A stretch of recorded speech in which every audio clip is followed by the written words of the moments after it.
Welcome to STEAM State of Mind, your favorite source for all things STEAM education. STEAM State of Mind. This isn't just science, technology, engineering, arts, and math. It's a state of mind, a different way to approach education in the classroom. STEAM State of Mind. Enjoy these conversations with educators, students, and community members as we explore what it means to be in a STEAM state of mind. STEAM State of Mind. Hi there. Hey, Bern. How are you? We are here in Kettering, Ohio with a STEAM State of Mind, our first podcast of the school year. Great to be here. Hey, great to be here, Kari. Can you believe it's year 3? I cannot. This time is going by so fast, and I am so excited for our first podcast. I mean, we're starting out with a bang.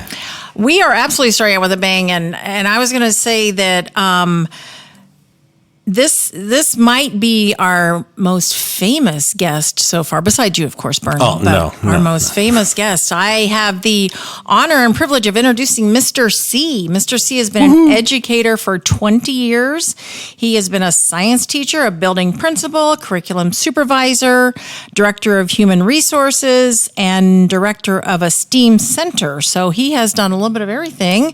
Mr. C has created a YouTube channel with more than 650 videos, 125,000 subscribers. He partners with PBS stations across the country to produce regional Emmy award-winning children's programming. He is a 1-time gold, 4-time silver, and 10 times bronze Telly Award winner and a 3-time regional Emmy-nominated host. So welcome, Mr. C. That is quite a mouthful. You have got it down pat here. So tell us how it is to be here in Kettering, Ohio. Oh, it's amazing to be here, and thanks for having me. I'm super excited to finally make it on the podcast and hang out with the two of you and talk all things STEAM. It's been an amazing adventure. I'm very fortunate to have had a wonderful career as an educator, and now I do a little bit of edutainment, whether it's on stage or whether I'm doing this, producing media for television programming. It's really special, but regardless of how we're doing it, we're connecting with kids and inspiring them to do amazing things. It's wonderful. And I know it took us 3 years to have you on our show, Mr. C, because I know you are so popular with students out there across the country and here in Kettering. I know many of our students have been very fortunate to experience your edutainment, and you are definitely a popular guy here around Kettering. So thank you so much for kind of fitting us in your very busy schedule. My pleasure. So I've had a privilege of working with Kevin, Mr. C, and different, and participating in some of his workshops and different things. One of the memorable ones that I did was at the Think TV studios, and we did all kinds of things. We had toilet paper thrown at us. We were popping things. We were doing all kinds of things. But what was really cool is that we were learning how to do what Mr. C does for ourselves. And I think that that's a very powerful thing that I think really motivates you. And you're really, what I've seen in all the work that you've done and all the awards and everything you've done is that the things that you try to do is something where you try to help others, to help others, to help others. It's not just, hey, here I am, I'm the only one. You really have a passion for sharing your talents and showing people how to use their talents to reach students. Can you elaborate a little bit more? Absolutely. How did that come about?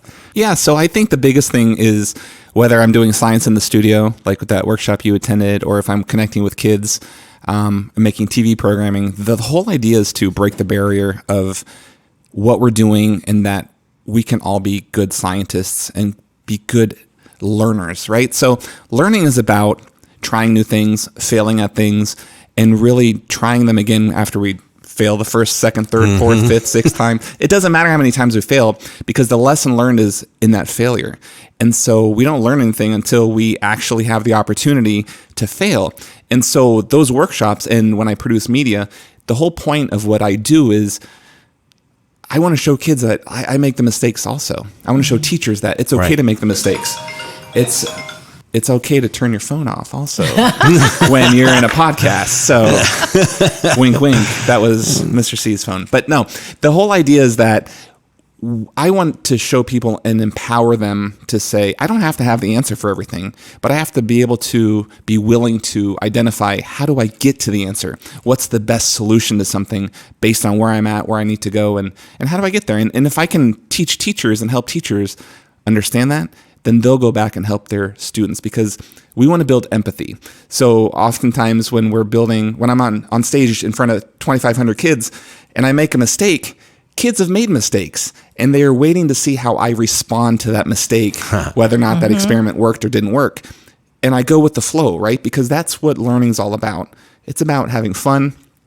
It's about being okay with that failure and embracing that failure. And so in a nutshell, like whether I'm on stage, whether I'm here or my phone's ringing, it doesn't matter. Like we all make mistakes, but you learn from it and then you move forward. So well, I was going to say, sitting here, and we have talked about this so often, Bern, that what you just said in a nutshell is a STEAM state of mind. Absolutely. That is what we are all about, and what we love to talk about on these podcasts is the whole concept of learning by maybe making a mistake or by failure and getting back up and starting over again and problem solving. And that's really, what you are doing, with your shows, with your presentations, with your everything is really what STEAM education is all about. Yeah, and it's so critical that when we're building theater shows, when we're building television programming, or when I go out to a school show and do school shows still,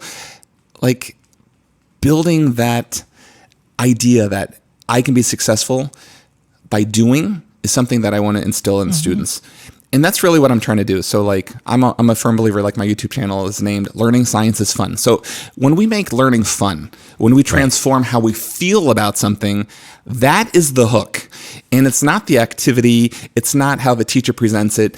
It's what joins us as people to what we're doing this moment right now. And being able to have those conversations, those communication pieces, having those failures, that's what learning's all about. And so when we provide experiences, whether it's in a classroom, on TV, it doesn't matter where it is. It's when we walk away, ultimately, when we feel good about something, we want to do more of it. And so when we don't like something or the experience was bad, we don't go back, right? Yeah. So the goal for educators is have fun with your students and build a castle in your sandbox. Like we have rules, we have standards, we have things we have to follow, but you can build that castle as high as you want within those parameters. Right. And it's just believing in yourself and knowing that maybe it's not going to work the first time, but give it a whirl a second time, and it's going to be okay. I love that metaphor, or whatever you want to call it, building that castle in your own sandbox, because we all have like the standards, we have the testing, we have all this stuff or whatever, but we still have the opportunity to build really amazing things out of it. But that also, and this is something that I probably, was a big move, or something that helped me by taking one of your workshops, was being able to take a risk.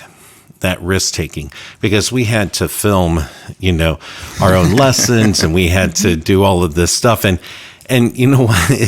It was not easy to do. And, as far as being risk, that's not like my forte. I tend to, get nervous behind the camera and that type of thing. And I think we all do, but we took the risk. And actually, because of that, I've done more, the green screen and that type of thing. But that's something that I think that educators and, and students learning how to get out of that comfort zone and taking a risk. And I think you encourage them, encourage not just students, but teachers and, administrators and all that, because you also do motivational speaking, right? Yeah, I do. I do a lot of traveling to school districts, organizations, not just educational. And I incorporate my science and use those as the lessons, right? Fail fast, fail often, take appropriate risks. You don't know what you don't know until you know it. Right. And so why not get there faster? And that's a tough thing, because you have to be in an environment that supports that. And that's why I was really excited about coming on this podcast, is because you are building an environment that essentially is fostering this type of thinking. And you see it in your students, you see it in your teachers, you see it in the administration. It's all supported, which means that more people are willing to go further and try new things. When I was a principal, I always told my staff, go out, run as far as you can. If you fall down, I will come pick you up because it's going to be okay.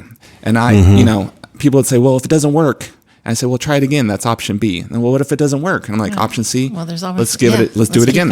Yeah. Options C, D through Z are going to all be the same. Like, it's going to be okay. We're going to get through this together. So, well, and I think we've seen Bern in our amongst our teachers, and I know, Mr. C, you've seen this too, that, it's almost like when you give teachers and educators permission to have fun and maybe fail while they're doing it, then really great things can happen. And kids, blossom under that kind of umbrella of, fun and excitement and problem solving. And really, that's really what STEAM education is all about, and why it, can infiltrate every part of a student's life, every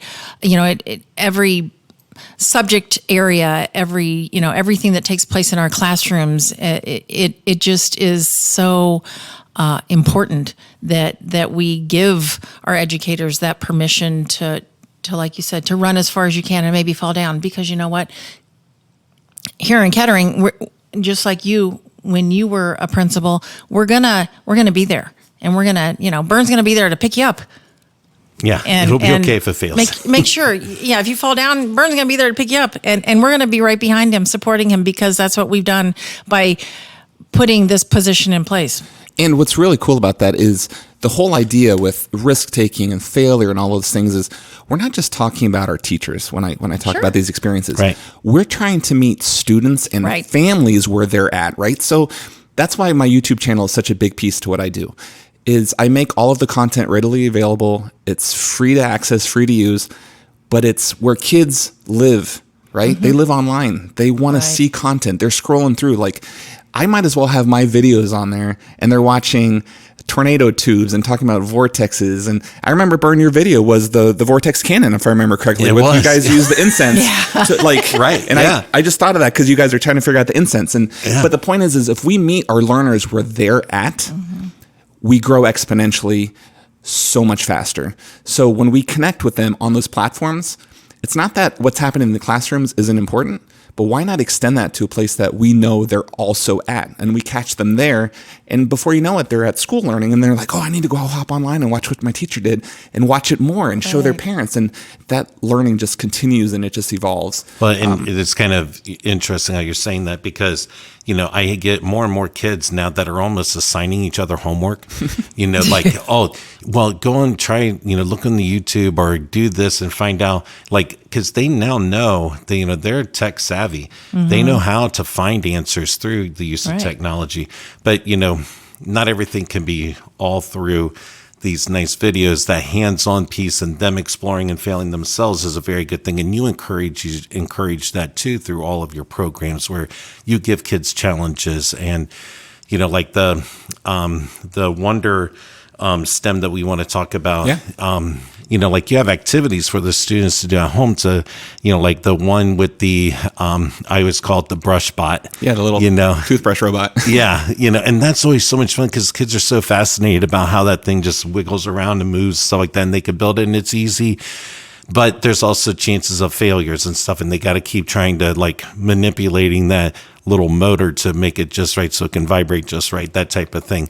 And so you do, I mean, what I admire so much about what you're doing, and not just, in the past, but coming up here in the future, is just how you encourage people to expand, beyond not just what they already know, but what they can do, and, exploring and getting that sense of wonder, because I love how you did that wonder, when you do those videos on the Wonder STEM, which I'll have you explain here in a little bit.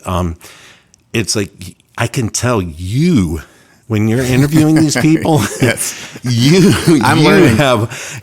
have all these wonders. Like, I can see the excitement in your eyes, and you're like, how does this work? And you want to know, and you're curious, and that's contagious, so it's not just contagious for the teachers, but for the learners, for everybody who's watching these videos, and encouraging them to do things. So tell us a little bit about this Wonder STEM. Yeah, so WonderSTEM is a program that we just actually launched about 1.5 years ago. It is focused on workforce development and career exploration. And the premise of the show is essentially we've gone out to places all around the state of Ohio, and we've identified STEM careers and STEAM careers, essentially, right? So the cool part about it is STEM and STEAM are in everything we do. Mm-hmm. That is what we're trying to showcase to kids. So a kid may or may not know what he or she wants to do when they get older, but they also don't know what they don't know. And so we're trying to find really cool careers that can inspire a kid to say, oh, wow, I really want to do this when I get older. And we have so many cool episodes, but Jen Timke, she is an athletic trainer, the director for Youngstown State University. Long story short, she's literally talking about, I was never a good athlete, but I wanted to stay connected to athletes. And so I went into this field of I'm going to say it wrong. So kinesiology. Thank you. See, we learn from our mistakes. But she talks about how that connection, that STEM connection, allows her to still be essentially with the athletes and watch them grow and support them. And the coolest part about the show is, yes, the STEM in it, but we get to hear the stories of how the people usually get to the position that they're in. Mm-hmm. And 9 out of 10 of them don't start where they thought they were going to start. Right. That's the amazing thing about showcasing that to a student, because students say, oh, maybe I don't know what I want to be just yet. Right. And that's okay. We don't have to know what we want to be in 5th grade. We don't have to know in 10th grade. Okay, yeah. But the idea is, if you're interested in something, there are 1,000 professions that probably support that interest. Right. And finding the right niche for it, that's the bread and butter right there. So that's really what the show is about. I'm glad you brought that up, because that is exactly, that was going to be my next point that I wanted to say, is that, when we were growing up, or when I was growing up, I'm probably one of the older ones sitting here. Kari's like, don't look at me like that. But anyways, so, there was like specific fields, you were going to do this or whatever, now it's just the opportunities are just so amazing. I wasn't aware of anything like it is of today when I was a kid, but, you don't have to, like you said, as a 5th grader or 4th grader or 3rd grader, okay, I want to become a biologist, whatever. But if you have that interest, but we need to expose them to these different ideas or concepts and, these different areas, then they can figure out and navigate along as they go along. And that's what we call the lifelong learner. Mm-hmm. And that is part of our portrait of a graduate, is to be a lifelong learner. And these people in these, that you've interviewed in these WonderSTEM shows, they all talk about their journey in learning. Absolutely. And that's so fascinating. Part of it. And we want to showcase that. Like, my brother was the mechanical engineer that works for Genesis Rescue Tools. And I've watched my brother grow up, and, he's a mechanical engineer. He thinks like an engineer, but he is so good at so many different things also. Right. And that's the cool part, is his job is engineering, but he works with people each and every day. So within his world, you can see there are so many things that fluctuate and that allow him to showcase his skills as a communicator on top of the math and science and engineering that he's able to do. And then he's able to make a tool that saves people's lives and engineers that. So, like, a kid who watches that says, I want to do something like that. Or maybe they want to be the marketing person who puts all the marketing pieces together to support the tool. Like, it's just endless. And that's what we're showcasing. Season 1 was amazing. We have an amazing 11 episodes, and we just finished filming season 2.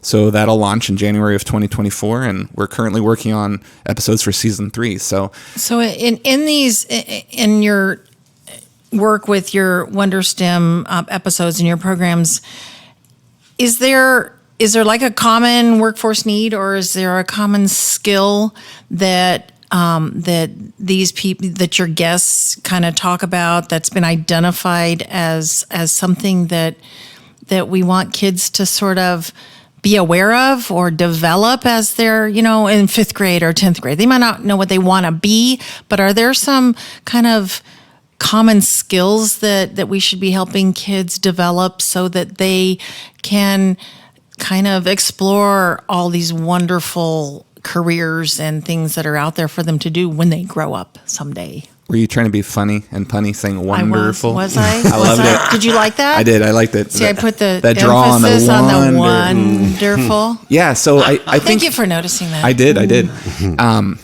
But I think the thing that I hear from them directly is that working in a STEM field is not really always about the content. Yes, content is key, right? You have to know math facts and things like that. But the reality of it is that when I talk to these people, everything they do is learnable. And they want, like the companies and the organizations, they always just talk about, we want people who are malleable, who are willing to absorb, to change, to adapt, to fail, to try, to engineer, to do it again. Like those are the qualities that you hear over and over. And whether they say it directly or they illustrate that through the work that they're doing, that is the key part, right? Because in all of these jobs, really there's no world of isolation. I mean, they're always working with somebody. They're always communicating with someone. They're sharing their ideas. They're willing to ideate. They're willing to do all these different things. But it's never just one thing. Like, yes, some jobs you have to be really good at math, right? If you're administering medicines and calculations and things like that. However, that's just part of the job. So they're looking for people who are willing to learn, who are willing to come into a profession, who are then able to say, I'm smart enough and I'm able enough to adapt, to take the skills that I learned as a student, apply them in a new way. So when we're teaching science at 4th, 5th, 6th, 7th, 8th grade through high school, we're not trying to teach kids to remember everything. We're trying to empower kids to say, if I don't know something, what do I do? Where do I go to get that piece of information? How do I change my understanding of something when I'm really stuck? Where do I start? How do I finish? You know, the engineering design process. Like that's what life is, whether it's a STEM job, whether it's anything. We have a problem, we try to solve it. If it doesn't work, we find a new solution. If that doesn't work, we go through it again. Like that's the world. And so companies are looking for kids who are able to be part of that mold, right? No one has all the answers. And if you do, that's wonderful. Most of us don't have all the answers. Yeah. So like, how do I go about... If we're being honest with ourselves. Yeah, how do I go find the answer when I don't know it? Well, the world's looking for problem solvers. Absolutely. That's what, and that's what we try to do. That is our goal of having a productive citizen, is to develop these problem solvers by being engaged collaborators, by being, all of these different things that we identify in the portrait of a graduate, lifelong learners and that type of thing. And I also found it interesting in one of the episodes when they were talking about the welding, where, here's this machine, or robot doing all this, but the human and the robot had to collaborate together and work together to accomplish a specific task. They were interacting with each other, and like that just kind of blew my mind, thinking about how even now we're collaborating. I guess if that was, I don't know if that, I can't remember if that's the exact word. Jack was. They have the white robots and blue robots. Yeah, and the blue robots basically move through space and they don't care what's around it. So those are the big arms and things like that, where they had everything spaced off, where you don't get near it because it doesn't know you're there. The white robots, they can sense you're there, and if you touch them, they stop working, and you can interact with the tool, and you can have them do different things and restart it and things like that. It was fascinating, and it's amazing, right? Like, yeah, Jack was so much fun to listen to. I could have sat there all day with him. I mean, we spent hours with him, and we just see 13 minutes of what he gets to do. It really doesn't do it justice, but he is just another person. And if you get to watch that episode, he basically talks about, I didn't realize I was going to become a programmer of robots. I just thought I was going to be welding, but I have to program robots to make them weld. Yeah. And I have to work with a team to understand the software to get it to do it. So it's so much more than what you just think it is. And that's what STEM is, right? It's so much more than what we really think it is. Yeah, is that they all had like that STEAM state of mind that we're talking about, and that collaborative, and that, like, he was an engineer. I think that was his. He's a welding engineer. Welding engineer, yeah. But he was talking about, but really right now I'm coding a lot.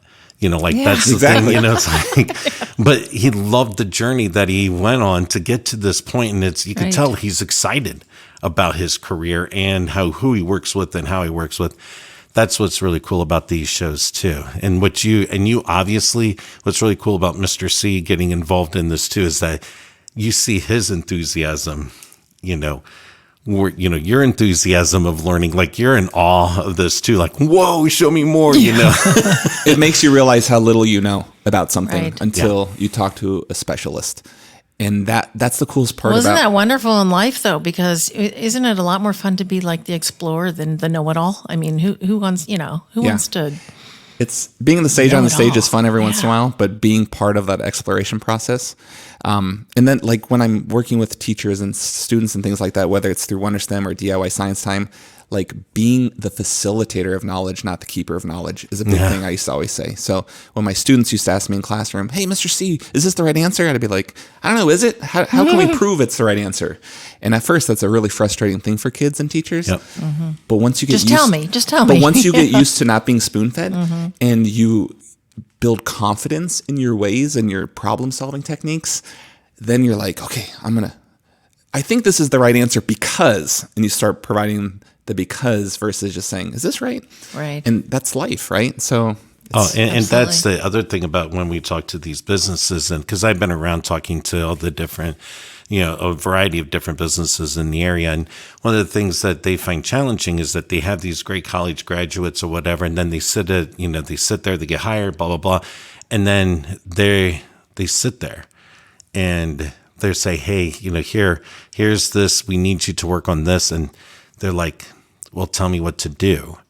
And it's like, no, you problem solve through this. You gotta, and we're producing too many people right now where we have just told them what to do, not encouraging and empowering them to solve problems. And that's what STEM education is really trying to get. Hopefully we're changing that state of mind. And that is exactly why we're here. So let me ask you, you've traveled all over the country. Yes. And you've met people all over the world. And, we like to think we're this region of innovation and inventions. We're sitting here at Lincoln Park right next to Frey's Pavilion, named after Ermel Frey's, who invented the pop top. And so how does the Dayton area, the Dayton region compare in kind of promoting this and supporting this STEAM state of mind? What are your thoughts on that? I think it's a no-brainer to say we are a hub of innovation here in Dayton. And I think that's what's really cool about the WonderStem series in general is that it was born out of wanting to showcase STEM and STEAM in our region. And yeah, I love that. I mean, that's really in a nutshell the answer. Like, yes, I get to travel all over. I get to see really cool things here and there. But when I come home, all the cool stuff is right in my backyard. Yeah. And I get to continue exploring and get to interview people and get to see the jobs that they do. And that's what's amazing about Dayton, Ohio, is that if you're interested in something, it exists here. And the reality of it is, if it doesn't exist here, someone is making it happen here. And say, if it doesn't Right? exist, then maybe you could be the That's one exactly to make right. it happen. That's exactly right. So anybody who's listening to this, like, if you're inspired by something that you see in Dayton and it doesn't exist for you yet, like, why aren't we building that here instead of shipping it out or finding it somewhere else? And that's a state of mind, right? That's a mindset. Absolutely. Like, we can make the change because we have the power and we're empowered to do so. And that all starts from kindergarten all the way up through K-12, even into college. Like, we want to empower our students to look into our region and say, this is where I want to establish a family. This is where I want to be because of what it offers me and my family. And I think it's here. Dayton's a huge, amazing hub filled with innovation. So yeah, I think that's the answer. And then for season 2, we actually branch out of Dayton a little bit. We head up to Northwest Ohio for the NOC, which is the Northwest Ohio Cooperative Kitchen. We go up to the Magnet, which is a manufacturing group up in Cleveland. We're all over the state showcasing not just stuff in Dayton, but just, in Ohio. what Ohio has to Pretty offer. awesome, yeah. So we're going to be getting into some manufacturing pieces, like what does it mean to manufacture? And really anything that we use around us is manufactured to some degree. So really cool stuff showing up in WonderStem season 2 and 3. It's really exciting. And it goes really well with everything that we're trying to do with STEAM, where we are trying to, I know this may not be the most popular thing to say, but what really is truly a measure of a successful student. What is truly something that, what is success? And to me, whatever the journey, however these students, these learners go throughout their whole career, their educational career, when they start becoming that productive citizen and being that person that can be the problem solver and doing the innovative things and being somebody in this that contributes to our whole society, to me, that's when we see our success. Sometimes we may not see it in the fourth grade, but, or if you're a fourth grade teacher, a third grade or a preschool teacher, but it's that journey. And I think by teaching these kids along the way and giving them that, being able to take risk and, the success is being that productive citizen, and our job is to get them there. Yeah, and what's real kind of piggybacking on that, so I do travel across the country doing theater programming at theaters all across. I'm up in Connecticut this year, down in St. Petersburg, Florida, Baton Rouge. I'm all over the place in front of audiences up to 3,000 kids at a time. The reason I bring that up is I'm part of their community of learners at that point. So my success, my goal is to inspire them so that I target some of those kids and they say, man, I want to do something like that when I get older. And that inspiration hopefully trickles through to their classroom. Their teachers were there with them. Maybe they all get inspired a little bit. They start thinking about things differently as they move through the ranks. They get older and they're like, oh, that was so cool. I still want to do things like that. How do I impact? That's success. For me, it's how do we contribute to our community, and how do we grow, and how do we maintain that level of commitment to one another to say, I'm going to try to be my best. You're going to try to be your best, and we're going to make our community better than ever. And that's awesome. Hence why we're showcasing stuff in Dayton all the time with WonderStem. So yeah, I agree. We have so many cool things to do on behalf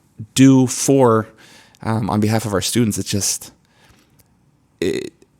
I'm speechless because I just want kids to fall in love with learning. And that really starts with teachers and parents, because if they feel confident in what they're doing, kids will fall in love with it faster. And when kids fall in love with it, they have no fear to try to learn and to get better at something. Yeah. And we started this show with your, a portion of your very impressive kind of resume, your bio, for lack of a better word. And clearly you've taken lots of different pathways to where you are today. Is there something Mr. C still is itching to try out there, or do you not even know that yet? Maybe you've got your new program with WonderStem, but is there something that you're like, I really want to.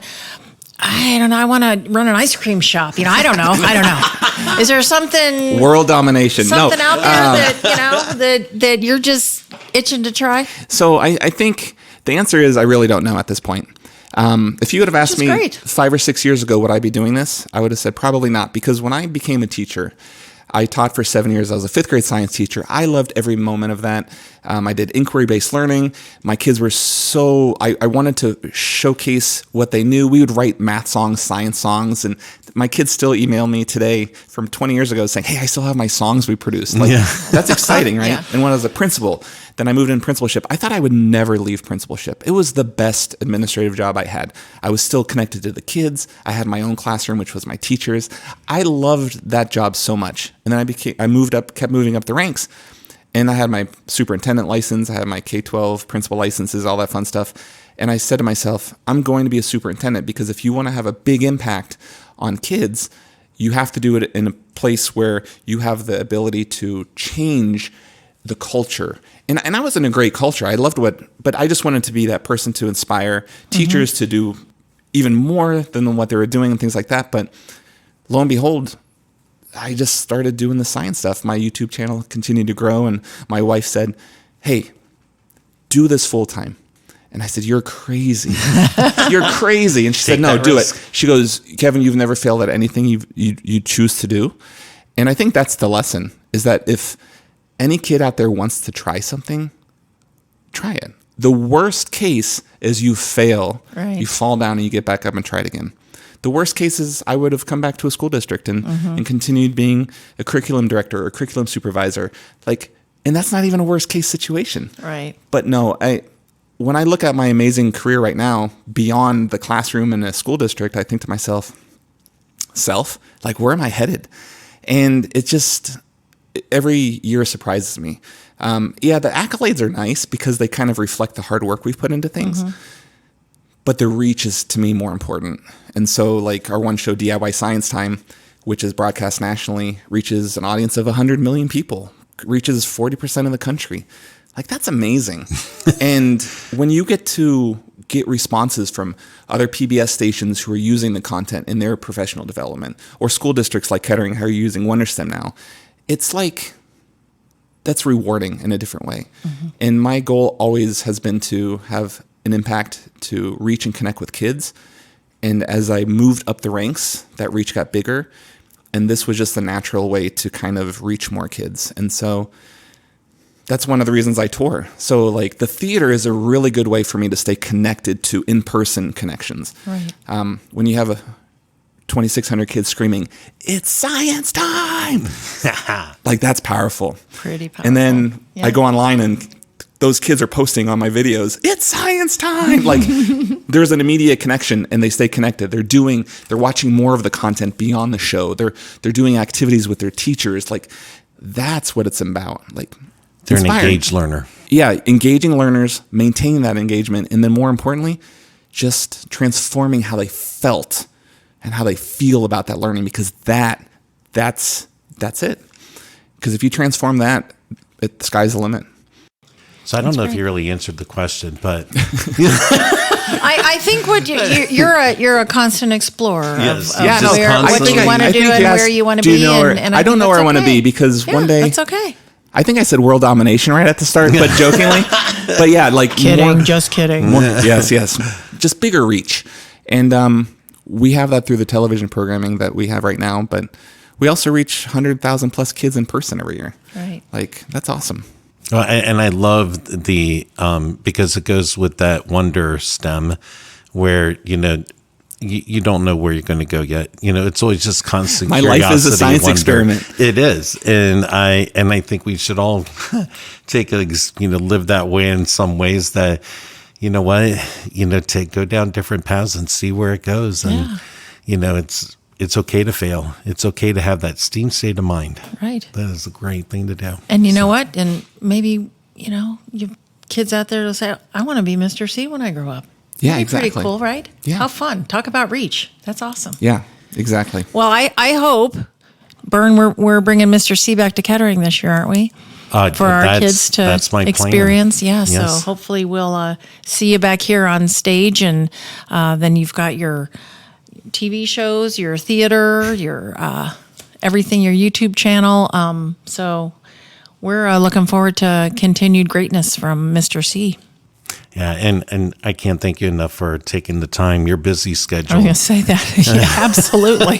That you spend the time to be with us, and we really appreciate you sharing your experiences and your knowledge with us, and thank you for sharing your talent with the world, really. Well, it's my pleasure. And just kudos really quick for those of you who don't know, Bern is an awesome educator. Mm-hmm. He's super humble, and he won't give himself a lot of credit for all the amazing things he does, but he exemplifies the steam state of mind. So for those of you who have been listening to the podcast, Bern's awesome guy. And that's why I came on here, Bern. It's because of you. Right. I was going to say, when I was introducing you, the reason that we were able to get Mr. C here is because of Bern, for sure. So, well, that is a huge compliment. I'm almost going to tear up here, But before we close off, remind our listeners where they can see and hear and experience. Yeah, for sure. So, if you want to check out some cool videos online, go to Learning Science is Fun, which is my YouTube channel. Just passed 125K. Very exciting. And you can go to wonderstem.com to check out the series. All 11 episodes are there. You can also check out DIYScienceTime.com. We have 26 half-hour episodes. So if any teachers who are listening, each episode has 6 to 9 activities in it that are focused on a specific content area. And it's a great way to scaffold learning. So you can pull some of the pieces, some of the videos, some of the ideas and activities, or just watch it for fun on a Saturday morning. But they are fun to watch. Yeah, it's good stuff. And then for anybody who's not in the Dayton region, MrC.live, spelled out MISTERC.live, is my touring. I have all my calendar events and where I'm going to be. So this fall, I think we have 30 theaters that we're at all over the country. But those are the 3 of the websites that a cool place to check out some really cool content. Thank you so much. Thanks for reminding our listeners of all those great ways to experience the wonder of Mr. C. Appreciate it. Bern, I think that's it for today. It's been a real pleasure, and Absolutely. Thank you again. And thank you so much for being here with us. Thanks for having me. I appreciate it. And we'll see you next time on Steam State of Mind.